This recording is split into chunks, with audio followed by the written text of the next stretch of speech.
আল্লাহুম্মা আমিন।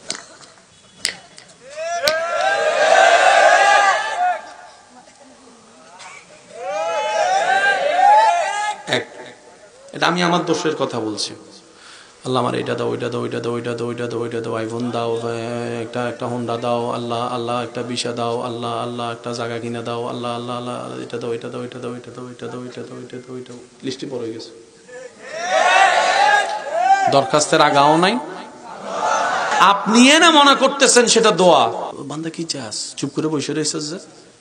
এবার আশিক বলে আল্লাহ কিচ্ছু চাই না, তোমাকে চাই, তোমাকে চাই, তোমাকে চাই, তোমাকে চাই, তোমাকে চাই, তোমাকে চাই, তোমাকে চাই। ফেরেশতা বলে যে কিরে আজীবন দোয়া করছে, লিস্টি লম্বা, আজকে তো দেখি একটা কথাই সব দোয়া করে লেছে। কিরে ব্যাপার, কিরে বান্দা কি চাস? রবেরে চাই। কেন? এতদিন বোকা ছিলাম তাই সৃষ্টি খুঁজেছি, আজকের থেকে আমি আশেক চালাক হয়েছি, আমি বুঝেছি স্রষ্টা যার হবে সৃষ্টি তার হবে, স্রষ্টা যার হবে সৃষ্টি তার হবে, স্রষ্টা যার হবে সৃষ্টি তার হবে। আজকে থেকে একটা একটা করে 10টা চাইবো না। এমন হতে পারে আইফোন পাইলে মোটরসাইকেল মিস হতে পারে, মোটরসাইকেল পাইলে মার্সিডিজ মিস হতে পারে, আর স্রষ্টারে পাইলে আমার দুনিয়াও হবে, আখিরাতও হবে, জান্নাতও হবে, ইজ্জতও হবে, নিয়ামতও হবে, আগুনের ভিতরেও শান্তির ব্যবস্থা হয়ে যাবে। বলেন সুবহানাল্লাহ। আল্লাহ আমাদেরকে আশিক বানার তৌফিক দান করুন। বিশ্বাস করেন ভাই, দেখেন রাত যত গভীর হয় পৃথিবীর সাথে সম্পর্ক তত ছিন্ন হয়। এই কথা তো কারো কোনো দ্বিমত। কখনো যদি আপনার সময় হয়, যারা বিবাহিত আছেন কিংবা যারা ভাই বোন ভাই ভাই একসাথে থাকেন, রুমের মধ্যে বন্ধু নিয়ে একসাথে থাকেন, আজকে গিয়ে একটা জিনিস পরীক্ষা করবেন। আপনি শোয়ার পর আপনার পাশে হয়তো কয়েকজন আছে, তারা যখন ঘুমায় যাবে, আপনি যখন জেগে থাকবেন, আপনি দেখবেন আপনি এতগুলো মানুষের ভিতর থেকে ওকে আপনাকে কেমন জানি নিজেকে একা একা মনে হবে।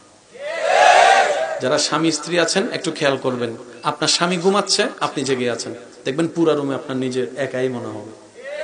খেয়াল করে দেখিন, একটু একা মনে হবে। মানুষ আছে তারপরে একা।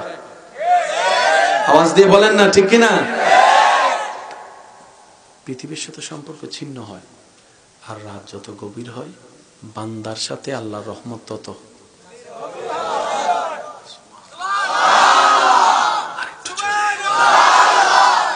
আল্লাহ গভীর রাতে সম্পর্ক হয় কেন?